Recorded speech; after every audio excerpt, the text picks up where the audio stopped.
எழுதின சுவிசேஷ புஸ்தகம் 2வது அதிகாரம் 1 முதல் 11 வசனங்கள் முடிய ஒருவர் வாசிக்கலாம். நாட்களில்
கைகளை உயர்த்தி கர்த்தரை மகிமைப்படுத்துவோமா? ஆண்டவருடைய பரிசுத்த நாமத்துக்கு மகிமை உண்டாவதாக. தேவனின் நட்சத்திரமாய் இருங்கள் அப்படிங்கிற தலைப்பிலே அவருடைய வசனத்தை நாளை தியானிப்பதற்கு பரிசுத்த ஆவியானவர் உதவி செய்வார். தேவனின் நட்சத்திரமாய் இருங்கள் அப்படிங்கிற தலைப்பிலே கர்த்தருடைய வார்த்தையை தியானிக்க பரிசுத்த ஆவியானவர் உதவி செய்வார். இந்த செய்திக்குள்ளாக கடந்து செல்வதற்கு முன்பதாக கிறிஸ்துவினுடைய பிறப்பின் சில சாரம்சத்தை, சில விசேஷித்த காரியத்தை உங்களோடு கூட பகிர்ந்து கொள்ளும்படியாக நான் வாஞ்சிக்கிறேன். கர்த்தருக்கு ஸ்தோத்திரம். இயேசுவினுடைய பிறப்பினுடைய சிறப்பம்சம் என்ன என்று சொன்னால் தீர்க்க தரிசனத்தின் நிறைவேறுதல். ஆமென். மீகாவினுடைய புஸ்தகம் 5வது அதிகாரம் 2வது வசனத்தை நீங்கள் வாசித்து பார்க்கும்போது, மீகா பெத்லகேமே இருந்தும் புறப்பட்டு சொல்லுங்க. இயேசுவினுடைய பிறப்பின் சிறப்பம்சம் என்னன்னா அது தீர்க்க தரிசனத்தின் நிறைவேறுதலாய் காணப்படுகிறது. தோற்றம். மீகா என்கிற தீர்க்க தரிசி இயேசுவினுடைய பிறப்பை குறித்து சொல்கிறான். எப்ராத்தா எண்ணப்பட்டதான பெத்லகேம் அது நீ சிறியதாக இருந்த போதிலும் கூட, ஆமா, அதாவது தேசத்தை உலகத்தை ஆளக்கூடிய பிரபு உன்னிடத்திலிருந்து புறப்பட்டு வருவார் என்று தீர்க்க தரிசனமாய் உரைத்தான். அந்த தீர்க்க தரிசனத்தின் நிறைவேறுதல் இயேசுவினுடைய பிறப்பாய் காணப்படுகிறது. என்னாகமத்தின் புஸ்தகம் 24வது அதிகாரம் 17வது வசனத்தை நீங்கள் வாசித்து பார்க்கும்போது, என்னாகமம் 24:17 இப்படி சொல்லுகிறது. இப்பொழுதல்ல தரிசிப்பேன் அல்ல, ஒரு நட்சத்திரம் யாக்கோபில் இருந்து உதிக்கும், ஒரு செங்கோல் இஸ்ரவேலில் இருந்து எழும்பும், அது மோவாபின் எல்லைகளை நொறுக்கி எல்லாரையும் நிர்மூலமாக்கி போடும். அல்லேலூயா.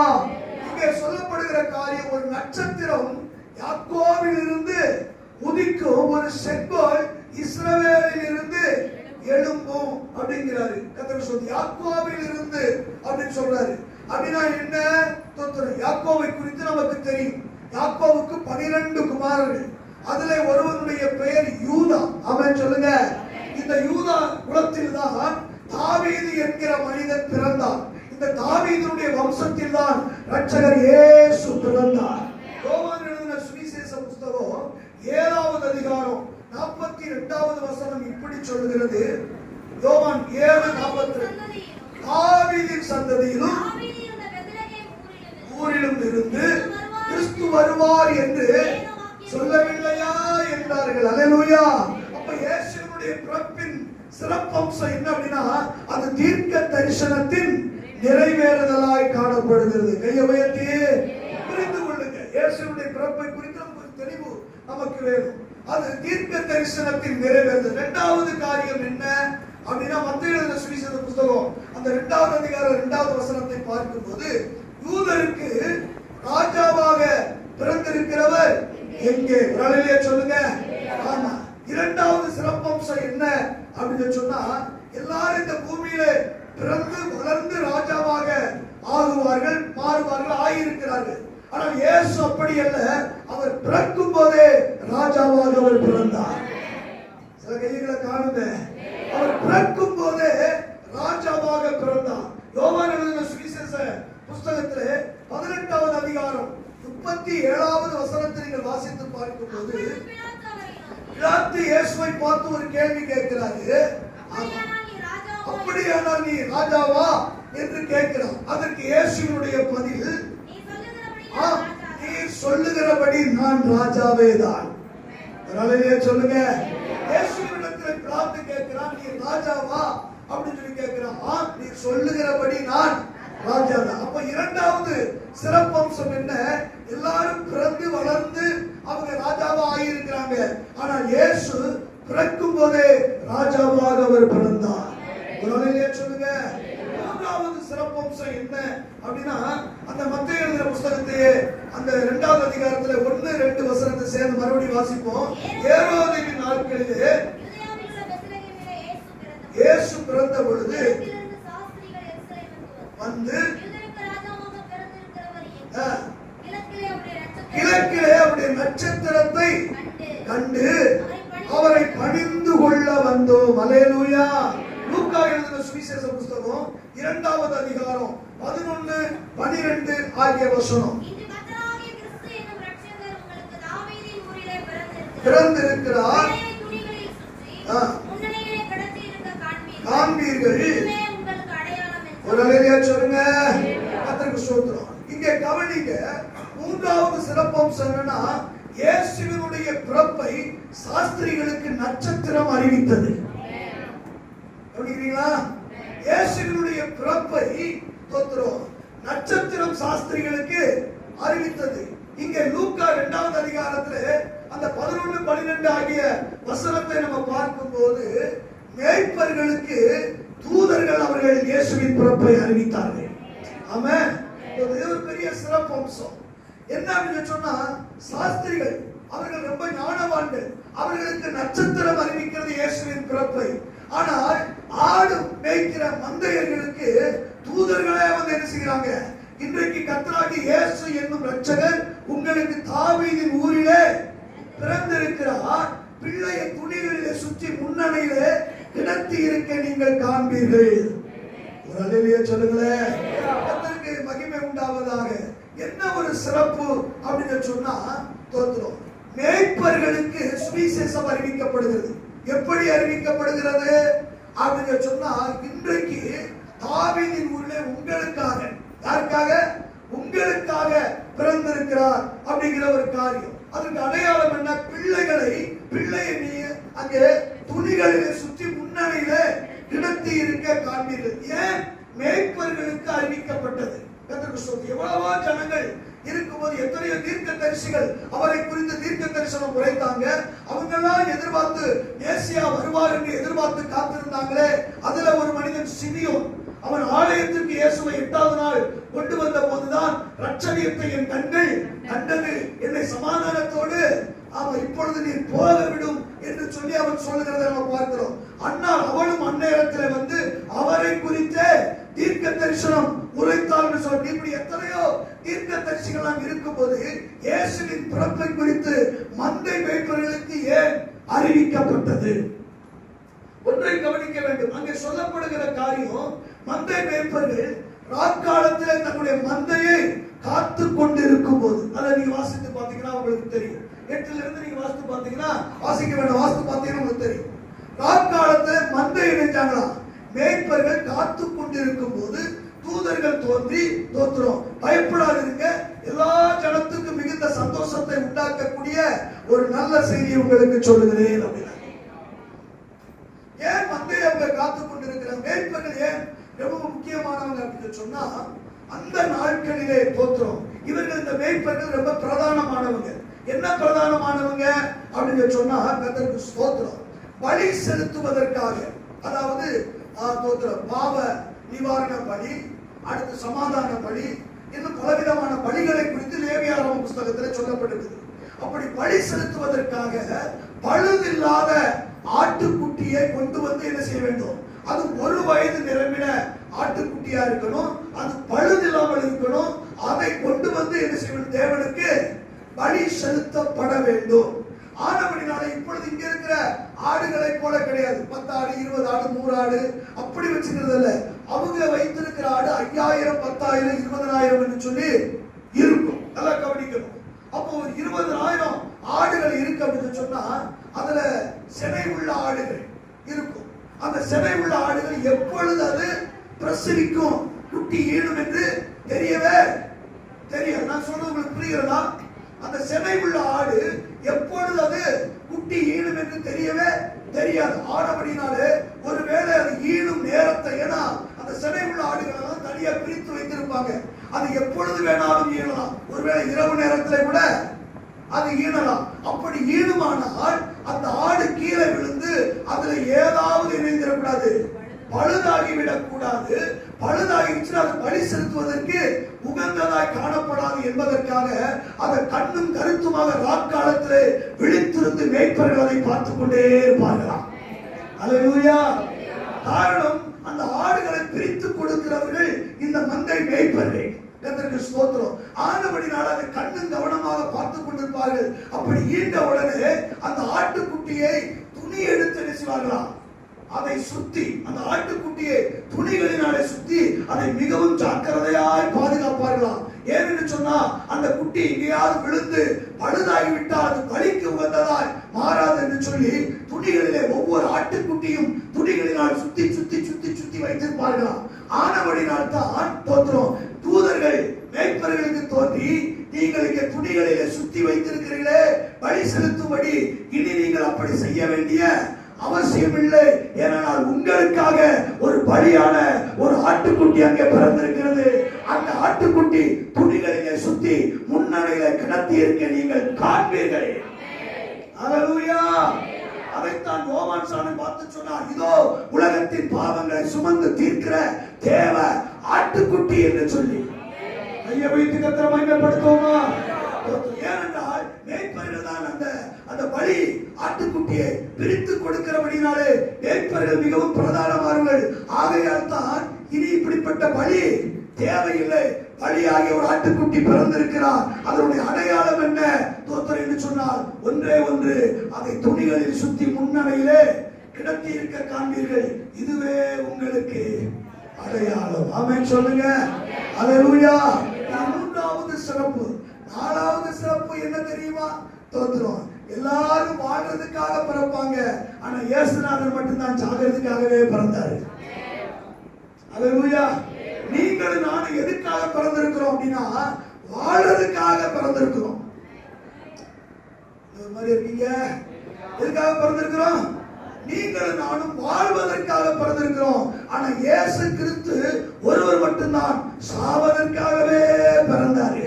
அவர் சொன்னார், இதற்காகவே நான் வந்தேன் அப்படிங்கிறார். இதற்காகவே நான் வந்தேன். கர்த்தருக்கு ஸ்தோத்திரம். அவருக்கு தெரியும் எதற்காக இந்த பூமிக்கு அனுப்பப்பட்டோம் என்பது இயேசுவுக்கு நன்றாக தெரியும். ஏனால் இயேசு கல்வாரி சிலுவையிலே பாடுபட போகிறதை குறித்து பேதுரு என்கிற மனிதன் சீசர்களோடு சொல்லும்போது, சீசர்களை வைத்து பேதுருவிடத்தில் சொல்லும்போது, பேதுருவை முந்திக் கொண்டு சொல்லுகிறான், உமக்கு இப்படி சம்பவிக்க கூடாது அப்படின்னு சொல்லி தனியா கூப்பிட்டு கடிந்து கொண்டான்னு சொல்லி இயேசு அவனை பார்த்து விதமா சொன்னார், அப்பாலே போ சாத்தானே. அல்லேலூயா. நீ தேவனுக்கு ஏற்றவைகளை சிந்திக்காமல் மனுஷனுக்கு ஏற்றவைகளை சிந்திக்கிறாய் என்று சொல்லி.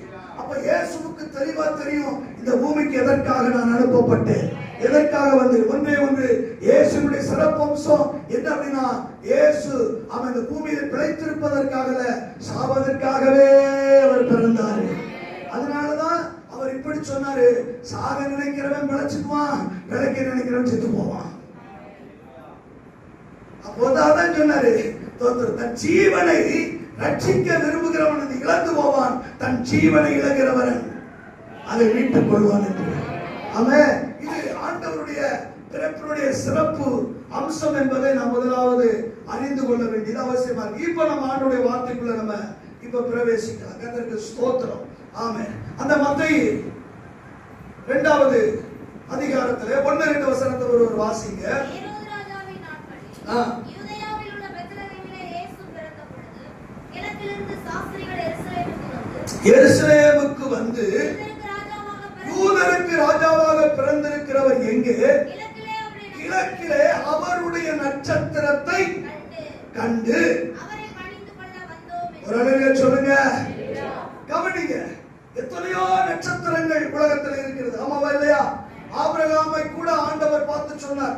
கூடாரத்துக்கு வெளியே அழைத்து கொண்டு வந்து ஆபிரகாமை வானத்தை அண்ணாந்து பார், தோத்திரம், நட்சத்திரங்களை எண்ண கூடுமானால் எண்ணு, தோத்திரம், உன்னுடைய சந்ததி அந்த நட்சத்திரங்களை போல இருக்கும் என்று சொன்னாரு. ஆமா, இது எப்படி எண்ணிக்கைக்கு அடங்காததா இருக்கிறதோ அதுபோல உன் சந்ததி இருக்கும். எப்ப சொல்றாரு? ஒண்ணுமே இல்லாத வேளையில ஆண்டவர் இந்த வாக்கை கொடுக்கிறாரு. சில வேளைகள் ஆண்டவர் கொடுக்கிற வாக்கு தத்துவத்துக்கும் நம்ம வாழ்க்கைக்கும் சம்பந்தமே இருக்காது. அதான் நம்ம ஆண்டவர் வாக்கு தத்துவத்துக்கும் நம்ம வாழ்க்கைக்கும் சம்பந்தமே இருக்காது. சம்பந்தம் இருக்காதுன்னா என்ன அப்படின்னு, இதெல்லாம் சாத்தியமே கிடையாது, இதெல்லாம் நடக்கவே நடக்காது அப்படின்னு சொல்ல. நான் சொல்றேன், இங்க இருக்கிற உங்களுக்கு ஆண்டவர் தோத்திரம் குறிப்பிட்ட காலங்களுக்குள்ளாக திரளான ஐஸ்வர்யத்தை கொடுக்க போறார் அப்படின்னு சொன்னா கர்த்தர் சொல்றான்னு சொன்னா நீங்க நம்புவீங்களா?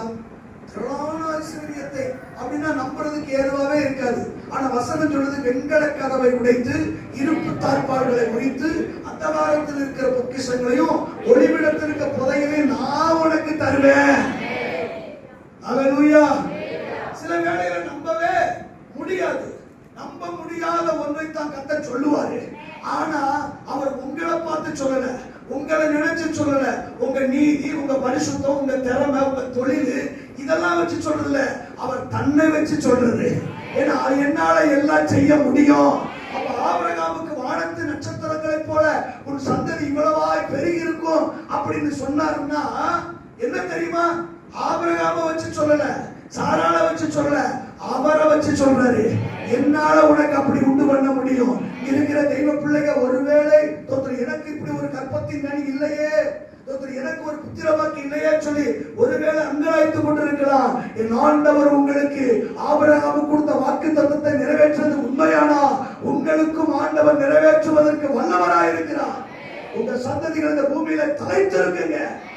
அல்லேலூயா. உங்க விளக்கு அணைந்து போவது இல்ல. ஆமென் சொல்லுங்க. உங்களோடு முடிந்து போவது அல்ல. உங்களுக்கு ஒரு சந்ததியை கர்த்தர் உண்டு பண்ணுவார். விசுவாசிக்கிறீங்களா? கர்த்தருக்கு மகிமை உண்டாவதாக. இங்கே கவனிங்க, ஒரு வார்த்தை, யூதருக்கு ராஜாவாக பிறந்திருக்கிறவர் எங்கே? கிழக்கிலே அவருடைய நட்சத்திரத்தை கண்டு. அப்படின்னா நிறைய நட்சத்திரம் இருக்குது.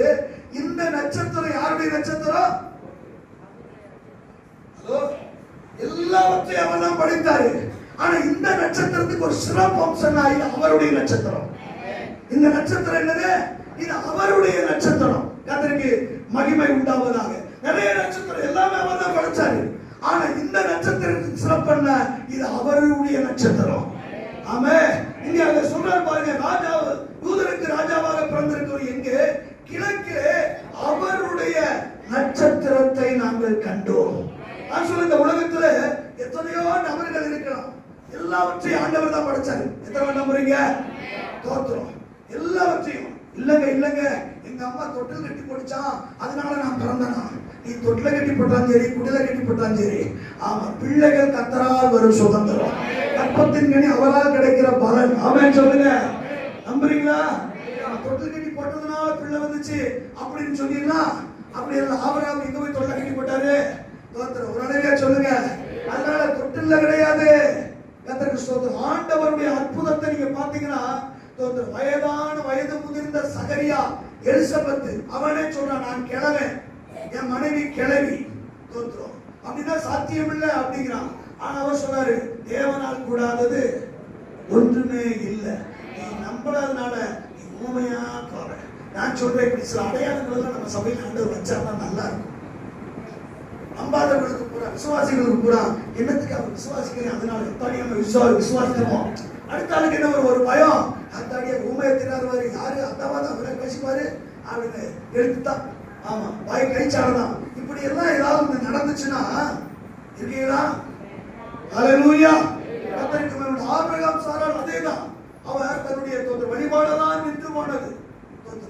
தன்னுடைய சரீரம் செத்தது என்பதை அவன் அதை அறியாதிருந்தான் சொல்லப்படுது. அறியாதிருந்தான் அவனுக்கு தெரியாதா அப்படின்னா அதன் மேல அவன் என்ன வைக்கல, தேவனுடைய வார்த்தையின் மேல என்ன வச்சிருந்தான், தேவனுடைய வார்த்தையின் மேல நம்பிக்கை வச்சிருந்தான். தேவ பிள்ளையே, கர்த்தருடைய வார்த்தை நீ நம்பு. ஆமென் சொல்லுங்க. ஹல்லேலூயா. அவருடைய நட்சத்திரம். ஆசை எத்தனையோ பிள்ளைகள் இருக்கலாம், ஆனா உங்களை என்னை அவருடையவர்களாக கர்த்தர் தெரிஞ்சிருக்கிறாரு. வேதத்தை வாசித்து பாருங்க. சங்கீத புத்தகம் 100வது சங்கீதம் 3வது வசனம் இப்படி சொல்கிறது, கர்த்தரே தேவன் என்று அறியுங்கள், நாம் அல்ல அவரே நம்மை உண்டாக்கினார், நாம் அவருடைய ஜனங்களும் அவருடைய மேய்ச்சலின் ஆடுகளுமாய் இருக்கிறோம். ஹல்லேலூயா. சங்கீதக்காரர் சொல்ற கர்த்தரே தேவன் என்று அறியுங்கள், நாம் அல்ல அவரே நம்மை உண்டாக்கினார், நாம் அவருடைய ஜனங்களும். அப்ப நல்லா கவனி, நீங்களும் நானும் யாருன்னா அவருடைய ஜனம். நீங்க யாரு? அவருடைய ஜனம். எத்தனையோ பேர் இருக்காங்க, குடும்பத்துல வேற எத்தனையோ இருக்காங்க, உங்க உறவுகள் ரத்த சம்பந்தப்பட்ட எத்தனையோ பேர் இருக்கலாம், ஆனா எல்லாரும் அவருடைய பிள்ளை கிடையாது. தோத்துரும். ஹல்லேலூயா. ஆமா, ஆபிரகாமுக்கு ஏசாவும் பிறந்தாரு, யாக்கோபும் சாரி ஈசாக்குக்கு ஏசாவும் பிறந்தாரு, யாக்கோபும் பிறந்தாரு. ஆனா ஏசாவை தள்ளிட்டு யாக்கோவை சிநேகித்தாரு. அவன் இவன் தான் ஏன் சேஷ்ட புத்திரன், யசூரன் அப்படிங்கிறாரு, ஏன் குமாரன் அப்படிங்கிறாரு. ஒரு ஆளிலே சொல்லுங்க, அவன் பிள்ளை தானே, ஆனா ஏற்றுக்கொள்ளலையே, எல்லாரையும் ஆண்டவர் ஏற்றுக்கொள்ள. அப்படின்னா எத்தனையோ பேர் குடும்பத்தில் இருக்கலாம், கர்த்தர் உங்களைத்தான் அவருடைய பிள்ளையா தெரிந்து கொண்டாரு. நீங்கள் அவருடைய நட்சத்திரங்கள் என்று ஆண்டவர் சொல்றாரு. ஆமென். நீங்களும் நானும் அவருடைய நட்சத்திரம். கர்த்தருக்கு மகிமை உண்டாதா. இன்னொரு வசனத்தை லேவியராகமம் 20வது அதிகாரம் 26வது வசனம், லேவியராகமம் 20:26.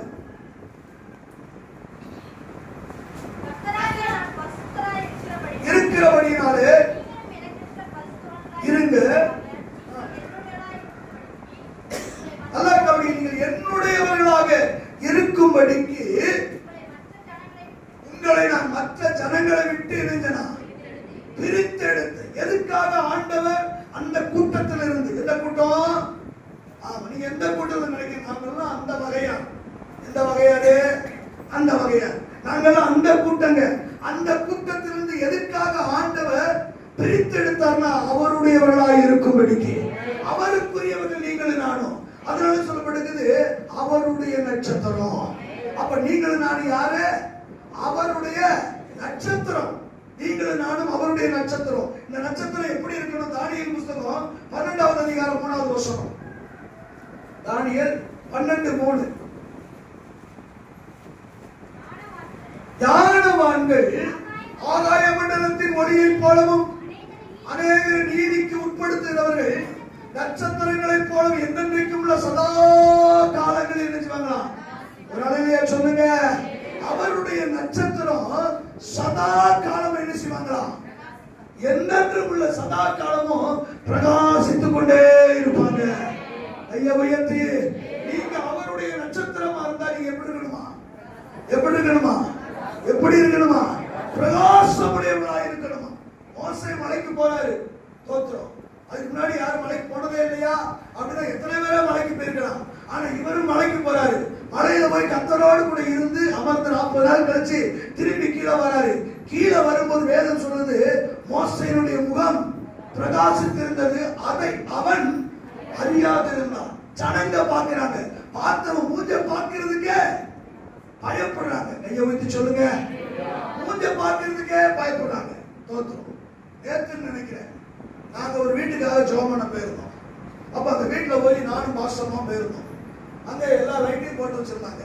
அப்படி பேசிக்கிட்டு இருக்கும் போது அங்க இருக்கிற கர்த்தருடைய பிள்ளை அப்படி சொல்லிச்சு, ஆமா பாஸ்டமா பார்த்து உங்க முகம் ரொம்ப பிரகாசமா இருக்குது அப்படின்னு சொல்லி. அப்படியாடா அப்படின்னு சொல்லி அது கேட்டுச்சு. தோத்துரும். நம்மள சொல்லல, அப்படி சொல்லிச்சாங்க. ஆமா, நான் ஒரு நாள் கடந்த முறையோ ஜாயும் பாஸ்டர் நிதின் அவர்களும் நாகர்கோவிலிருந்து வந்தாங்க. நான் உங்களை பிக்கப் பண்றதுக்கான சாத்தூர்ல இருந்து பிக்கப் பண்ணி வரும்போது இந்த கருப்பட்டி கடை, டீ கடை, கருப்பட்டி கடை தான் சொல்றது, அங்க நெல்லை கருப்பட்டி கடை, அங்க நிப்பாட்டி டீ குடிச்சிட்டு போமா அப்படின்னு சொல்லி சரின்னு சொல்லிட்டு நான் அவங்களை கூட்டு போனேன். அந்த கூட்டு போன ஏற்கனவே லைட் எல்லாம் பார்த்துருப்பீங்க, நல்லா மஞ்சள் கலர்ல அது ஒரு மாதிரி பளிச்சுட்டு இருக்கும். அப்படி போய் உட்கார்ந்த உடனே பாச நிதின் என்னை பார்த்து சொன்னாரு, அதுவும் நல்ல பிரகாசமா இருக்கு அப்படின்னு சொன்னாப்புல.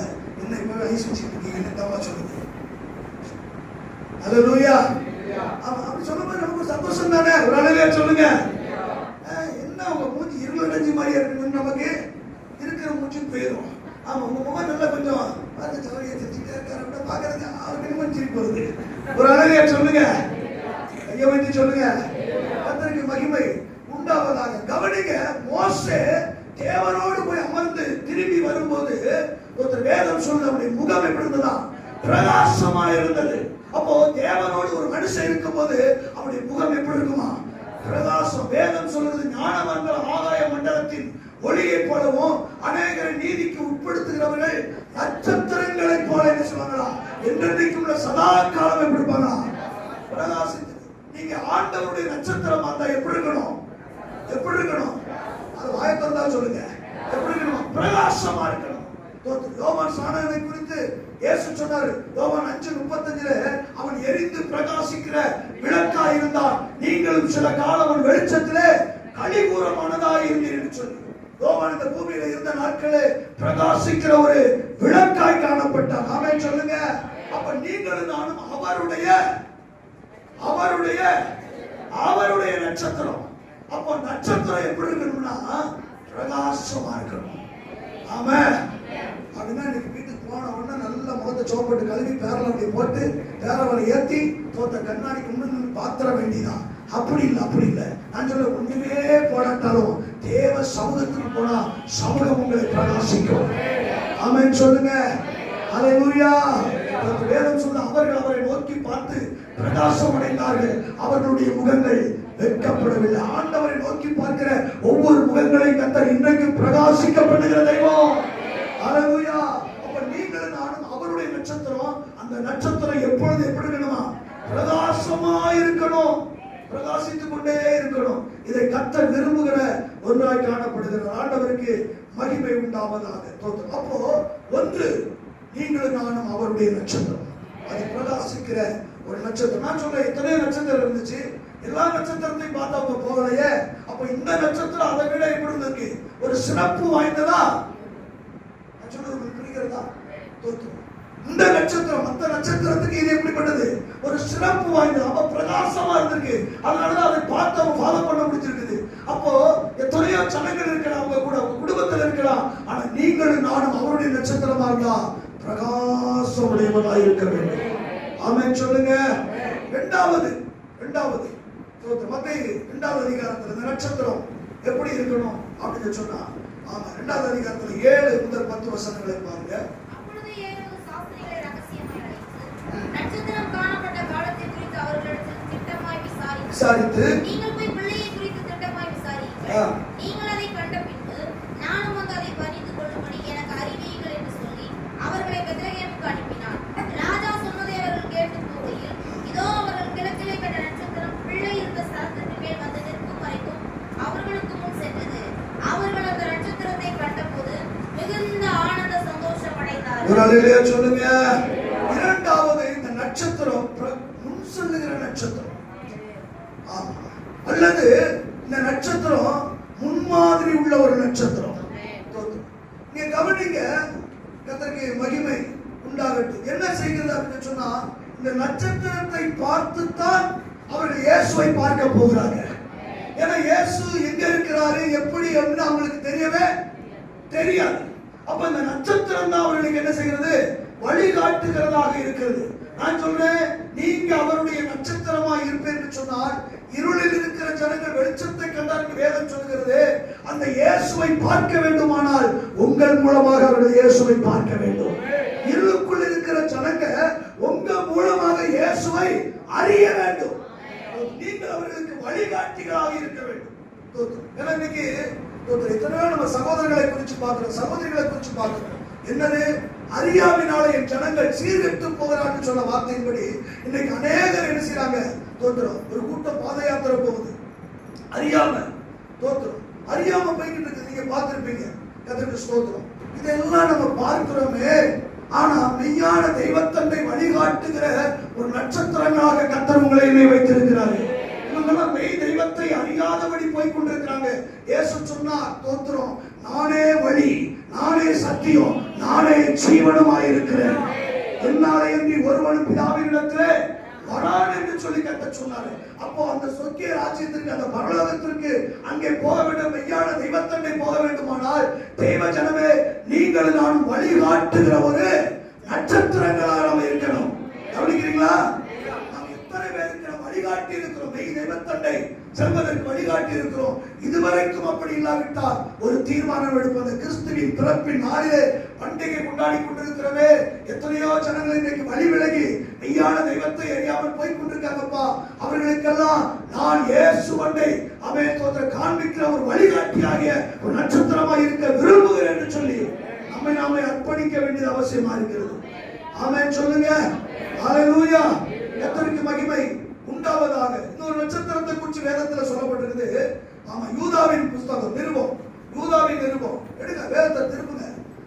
யூதாவினுடைய நிருபத்துல ஒரே அதிகாரத்தை வெளிப்படுத்துறதுக்கு முன்னாடி உள்ள புத்தகம் 13ஆம் வசனத்தை நீங்க வாசித்து பாத்தீங்கன்னா,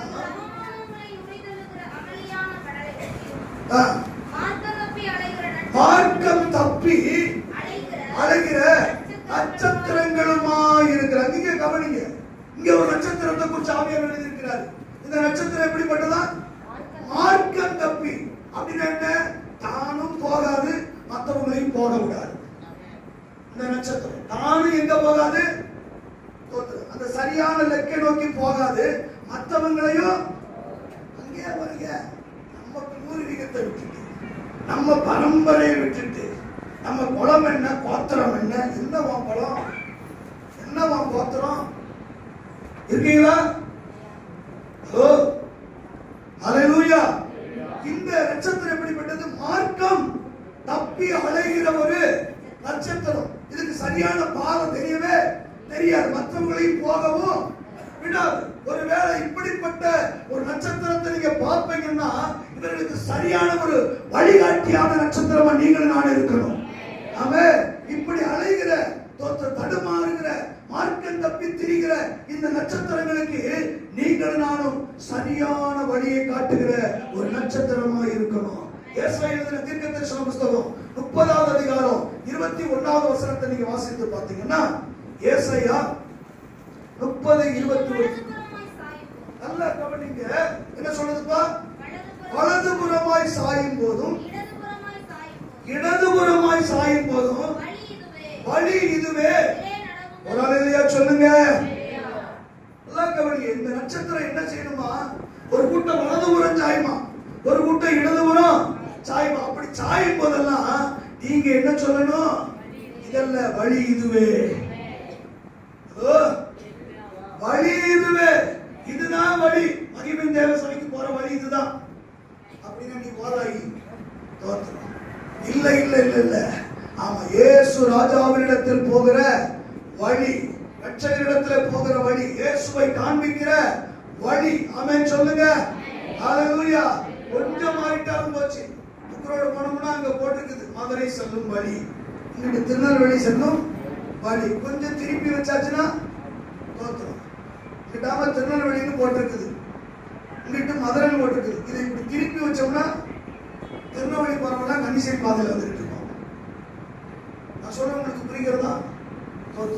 நான் சொல்ற சரியான வழி இதுவே வழி.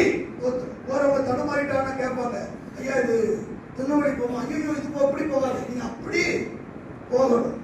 அப்ப நீங்களும் நானும் என்ன நட்சத்திரமா இருக்கணும்னா, இதுவே வழி, வழிகாட்டுகிற ஒரு நட்சத்திரம், சரியான மார்க்கத்தை காட்டுகிற, சரியான வழியை காட்டுகிற நட்சத்திரமாக கர்த்தர் உங்களை வைத்திருக்கிறாரு. அதுதான் அவருடைய நட்சத்திரம். நீங்க அவருடைய நட்சத்திரம்னா நீங்க செய்ய வேண்டிய இரண்டாவது காரியம் என்ன? ஆமா ஆமா தோத்திரம். தடுமாறி திரிகிற ஜனங்கள், இருளில் இருக்கிற ஜனங்க, அவர்களுக்கு சரியான வழியை காட்டுகிற நட்சத்திரங்களாக இருக்க வேண்டும். 3வது காரியத்தை சொல்லி நான் முடிக்கிறேன். சொல்றோம் அந்த மத்தேயு எழுதின சுவிசேஷ புஸ்தகத்துல மீண்டும் நம்ம வருவோம். 2வது அதிகாரம் 10-11 ஆகிய வசனத்தை மறுபடியும் வாசிங்க. நட்சத்திரத்தை கண்டபோது ஒரு அல்லேலூயா சொல்லுங்க. 3வது இந்த நட்சத்திரம் சந்தோஷத்தை கொடுக்கிற நட்சத்திரம். எந்த நட்சத்திரம்? அவருடைய நட்சத்திரம். நீங்க அவருடைய நட்சத்திரமா இருந்தா நீங்க மற்றவங்களை காயப்படுத்த மாட்டீங்க, கண்ணீர் வெடிக்க வைக்க மாட்டீங்க, துக்கப்படுத்த மாட்டீங்க, துயரப்பட வைக்க மாட்டீங்க. நீங்க சந்தோஷத்தை மட்டும்தான் கொடுப்பீங்க. இருக்கீங்களா? இந்த வசனம் சொல்லுது பாருங்க, அவருடைய நட்சத்திரம் எப்படி இருக்குமா? அவர்கள் அந்த நட்சத்திரத்தை கண்டபோது மிகுந்த ஆனந்த சந்தோஷம் கொண்டார்கள். அல்லேலூயா. ரட்சிக்கப்பட்ட கர்த்தருடைய பிள்ளைகளாகிய உங்களை என்னையும் இந்த உலக ஜனங்கள் பார்க்கும்போது சந்தோஷப்படணுமா? ஏன்னா அவங்க துக்கத்துல இருக்காங்க, துயரத்துல இருக்காங்க, வேதனையில இருக்காங்க, கண்ணீர்ல இருக்காங்க. ஆனா நீங்களும் நானும் அல்லேலூயா கர்த்தருக்கு ஸ்தோத்திரம். தாவீது சொல்றான், தானியமும் திராட்சரசமும் பெருகி இருக்கிற காலத்தின் சந்தோஷத்தை பார்க்கிறோம், அதிக சந்தோஷத்தை எனக்கு நீ தந்தீரு. வேதம் சொல்லு, நித்திய மகிழ்ச்சி தலையின் மேல இருக்கும், சஞ்சலமும் தவிப்போம். ஆமென். ரட்சிக்கப்பட்ட ஜனங்களுக்கு ஆண்டவர் ஒரு பெரிய ஆசீர்வாதத்தை கொடுத்திருக்காரு. என்னது என்னது என்னது? சந்தோஷம். அது இவ்வளவு சந்தோஷமா சொல்லிட்டு பாருங்க, அதுதான் பெரிய பிரச்சனை. ரட்சிக்கப்பட்ட ஜெய மக்களுக்கு இருக்குதா இல்லையாங்க? தோத்திரம். ஒரு பழமொழி சொல்லுவாங்க, குடிக்கிறது கூழா இருந்தாலும் ஒப்பளிக்கிறது பன்னீர் அப்படிங்கிறதா. நம்ம எப்படி இருக்கிறோங்க? ஆனா நம்ம உடுத்தி இருக்கிற ட்ரெஸ்ஸை பார்த்தோம்னா அவளுக்கு என்ன, அவளுக்கு என்ன, அவளுக்கு என்ன அப்படி சொல்லணும். நம்ம நிலைமை கர்த்தர் பார்த்துக்குவாரு. நம்புறீங்களா? ஏங்க நீங்க சாதாரணமா நினைக்காதீங்க. நம்மள நிறைய வேலைகளை நம்மளை யாரும் கண்டுக்கல, நம்மளை யாரும் விசாரிக்கல, யாருமே நம்மளை ஒருத்தரை உதவி செய்யல அப்படி நம்ம நிறைய வேலை நினைச்சு நம்மளை நாமே நொந்துக்கிறோம். ஆனா ஒண்ணு தெரியுமா? அவருடைய பெருமூச்சின் சத்தத்தை கூட கர்த்தர் கேட்கிறார். வேதம் சொல்லி இஸ்ரவேலின் பெருமூச்சின் சத்தத்தை கர்த்தர் கேட்டார். அப்படின்னா உங்க பெருமூச்சு எதுக்காக நீ பெருமூச்சு விட்ட, எதுக்காக நீ பெருமூச்சு விடுற, இதை கர்த்தர் அறிவாருங்க. உங்களை விசாரிக்கிற ஒரு தேவன் இருக்கிறாரு, அவர் நல்லவருங்க. அல்லேலூயா. உங்க கூட இருக்கவங்க விசாரிக்கிறாங்களா இல்லையோ, அருகில் இருக்கவங்க விசாரிக்கிறாங்களா இல்லையோ, ஆனா நீங்கள் ஆராதிக்கிற தெய்வம் உங்களை விசாரிக்கிற தெய்வமா இருக்கிறாரு. உங்க பெருமூச்சு அவருக்கு தெரியும், உங்க கண்ணீர் அவருக்கு தெரியும். வேதம் சொல்லு, கண்ணீர் யாவையும் அவரு துடைப்பார் அப்படின்னு இருக்குது. உங்க கண்ணீரை துடைக்கிற ஒரு தெய்வம் இருக்கிறாரு, உங்க பெருமூச்சின் சத்தத்தை கேட்கிற ஒரு தெய்வம் இருக்கிறாரு. அதனால கவலைப்பட வேண்டிய அவசியமே இல்ல. வேதத்துல கர்த்தர் மீது உன் பாரத்தை வைத்திரு, அவர் உன்னை ஆதரிப்பார், நீதிமானாகிய உன்னை ஒருபோதும் தள்ளாட விட்டார். கையை வைத்து சொல்லுங்க, ஆண்டவருக்கு மகிமை உண்டாவதாக. அப்படின்னா என்ன? நீ அவருடைய நட்சத்திரமா இருந்தா உன்னை பார்த்தா சந்தோஷப்படும். எப்படி சந்தோஷம்? மிகுந்த ஆனந்த. நம்ம என்னன்னா அவங்களாவது சந்தோஷமா தான் இருக்காங்க. இவங்க நம்மளை பார்த்து சந்தோஷம் அடையும், அவங்க சந்தோஷமா இருக்காங்க. ஆனா நம்ம இங்க வந்த பாட்டு மட்டும்தான், மிகுந்த ஆனந்த சந்தோஷம் என் கர்த்தர் என் கூட இருப்பதால். அது கூட முறைச்சுட்டு ஒரு மாதிரியே தான் நம்ம படிக்கிறோம். பாட்டு மட்டும் என் கர்த்தர் என் கூட மிகுந்த ஆனந்த சந்தோஷம். சிட்டிட்டு படியம்மா இருக்கீங்களா? அல்லேலூயா. அப்போஸ்தலனாகிய பவுல் சிறைச்சாலையில் இருக்கிறாங்க. சிறையில இருந்து கொண்டு, ரோமாபுரி சிறையில் இருந்து கொண்டு அவர் தெய்வ ஜனங்களுக்கு எழுதுறார், கர்த்தருக்குள் நீங்க எப்படி இருக்க, சந்தோஷமா இருங்க, சந்தோஷமா இருங்க, சந்தோஷமா இருங்க. மறுபடியும் சொல்றேன், சிறையில் இருக்கிறவங்களுக்கு யாரு போய் சொல்லணும் ஆறுதல்? எப்படியாவது ஜாமீன் எடுத்துறவங்கள, எப்படியாவது ஜாமீன் எடுத்துறோம், கவலைப்படாதீங்க, தைரியமா அப்படின்னு நம்ம தான் சொல்லணும். ஆனா அவர் வெளியில இருக்கான்னு சொன்னாரு, கொஞ்சம் சந்தோஷமா இருக்கு. எதுக்கு நீங்க எப்படி இருக்கீங்க? நீங்க துக்கத்தோட இருக்கிறீங்க. உள்ள இருக்கிற நானே உள்ள சந்தோஷம் பாட்டு பிடிச்சிட்டு இருக்கிறேன். ஆனா நீங்க எப்படி இருக்கீங்க? தோத்துறோம். வெளியே நல்லா விதவிதமா சமைச்சு தின்னுக்கிட்டு எனக்கு இங்க கனிதான் கிடைக்குது, ஆனா நான் சந்தோஷமா சாப்பிட்டுட்டு இருக்கிறேன். எனக்கு வாழ்ந்திருக்கவும் தெரியும், தாழ்ந்திருக்கவும், பசியா இருக்கும், பட்டியா இருக்கும். நான் போதிக்கப்பட்டேன், அதனால எனக்கு அந்த பிரசங்கம் ஏற்கனவே போதிக்கப்பட்டிருக்கிறேன். அதனால எனக்கு இப்ப அந்த வார்த்தையில உள்ள இருக்கிறதுனால எனக்கு அதெல்லாம் தேய்ச்சது. ஆனா நம்ம இங்க இருந்தாலும் வார்த்தை உள்ள போக மாட்டேங்குது. ஏன்னா நினைப்பு பூரா வேற எங்கேயோ வச்சுக்கிட்டு இங்க வந்து உட்காந்து போதனை என்கிட்ட சொல்லுவான்னு சொல்லி உட்கார்ந்து இருக்கிறோம். இருக்கீங்களா? கையை வச்சு ஒழுங்க சொல்லுங்க. அப்ப ஒன்று கவனிங்க, தோத்துறோம். மூணாவது காரியம் என்ன அப்படின்னா தோத்துறோம். அவர்கள் அந்த நட்சத்திரத்தை கண்டபோது மிகுந்த ஆனந்த சந்தோஷம் அடைந்தார்கள். ஆமென். தோத்துறோம். இனி ஒரு சம்பவம் என்ன அப்படின்னு சொன்னா, இந்த நட்சத்திரம் சந்தோஷத்தை கொடுத்தது. நான்காவது காரியம், இந்த நட்சத்திரம் அவர்களுக்கு இயேசுவின் சுவிசேஷத்தை அறிவித்தது. என்னதுங்க? நட்சத்திரம் இயேசுவினுடைய பிறப்பின் சுவிசேஷத்தை அறிவித்தது. எப்படியா சொல்றீங்க அப்படின்னு சொன்னா, சங்கீதங்களின் புஸ்தகம் 19ஆம் சங்கீதம் எப்படி பாருங்க. 19ஆம் சங்கீதம் 1 முதல் 4 வசனங்கள். வானங்கள் தேவனுடைய மகிமையை வெளிப்படுத்துகிறது. ஆகாய விரிவு அவருடைய கரங்களின் கிரியை அறிவிக்கிறது. பகலுக்கு பகல் வார்த்தைகளை பொழிகிறது. இரவுக்கு இரவு அறிவை தெரிவிக்கிறது. அவைகளுக்கு பேச்சும் இல்லை, வார்த்தையும் இல்லை, அவைகளின் சத்தம் கேட்கப்படுவதும் இல்லை. ஆகிலும் அவைகளினுடைய சத்தம் பூமி எங்கும் அவைகளின் வசனங்கள் கடைசி வரைக்கும் சொல்லுகிறது. அல்லேலூயா. இங்க பாருங்க, வானங்கள் தேவனுடைய மகிமையை வெளிப்படுத்துகிறது. ஆகாய விரிவு அவருடைய கரங்களின் கிரியை செய்து அதுவே அது தோத்திரம் அறிவிக்கிறது. வானங்கள் அறிவிக்குதான். எப்படி அறிவிக்குது? தோத்திரம். இதெல்லாம் நம்ம கீழே பவுண்டேஷன் போட்டு இந்த பில்டிங்கை கட்டி இருக்கோம். ஆமாவா இல்லையா? ஆனா வானங்களுக்கு எங்க பவுண்டேஷன் போட்டுருக்காங்க? எங்க அஸ்திவாரத்தை தோண்டி தோத்துறோம் அதுக்கு பில்லர் எழுப்பி அதை கட்டி வச்சிருக்கிறாங்க. யாராவது சொல்ல முடியுமா? அப்ப இதை பார்த்த உடனே சொல்றாங்க, வானங்கள் அப்படியே மகிமை என்ன செய்கிறதா வெளிப்படுத்துது. ஆகாய விரிவு அவருடைய கரங்களுடைய கிரியை அறிவிக்குது. அது சொல்லிட்டு தான் என்ன சொல்றாரு, பகலுக்கு பகல் வார்த்தைகளை பொழிகிறது, இரவுக்கு இரவு அறிவை தெரிவிக்குது. அவைகளுக்கு என்ன கிடையாது? வானத்துக்கு பேச்சு கிடையாது, ஆகாய விரிவுக்கு பேச்சு கிடையாது, ஆனா அறிவிக்குது. ஆண்டவர் தான் உண்டாக்குனார், கடவுள் தான் உண்டாக்கினார். அதுக்கு வாய் கிடையாது, என்ன கிடையாது, ஆனா வாய் உள்ளவர் பேசணும். சங்கீத சொல்லு லூக்கா எழுதின புஸ்தகத்துல அந்த 2வது அதிகாரத்துல 8 முதல் 11 பார்க்கும்போது, லூக்கா 2வது அதிகாரம் 8 முதல் 11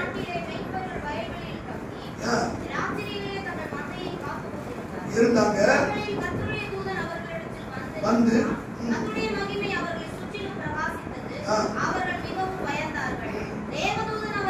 நோக்கி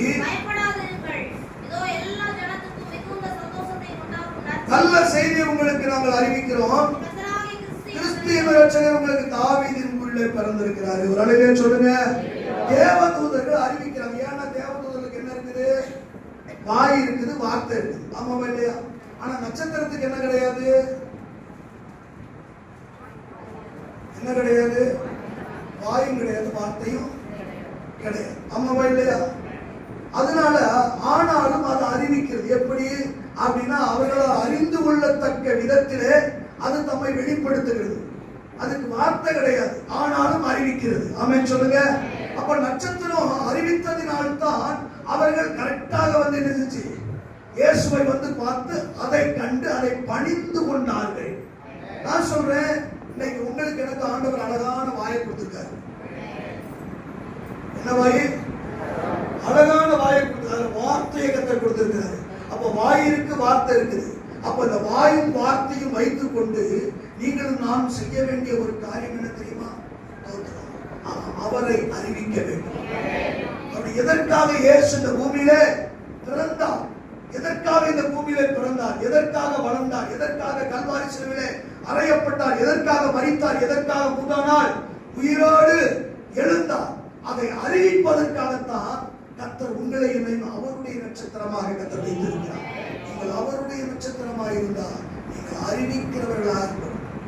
இன்னைக்கு நம்ம கிறிஸ்துமஸ் பண்டிகை நம்ம கொண்டாட முற்படுகிறோம். வீட்டில் போய் நம்ம கொண்டாடுவோம். கொண்டாடுவதற்கு ஒரு தீர்மானம் எடுப்போம். அந்த ஆண்டவரே, ஒரு நபருக்காவது உடைய பிறப்பை குறித்து நான் அறிவிக்க எனக்கு உதவி செய்யுங்க. ஒரு தீர்மானம் எடுக்க அந்த கிருபை செய்வார்.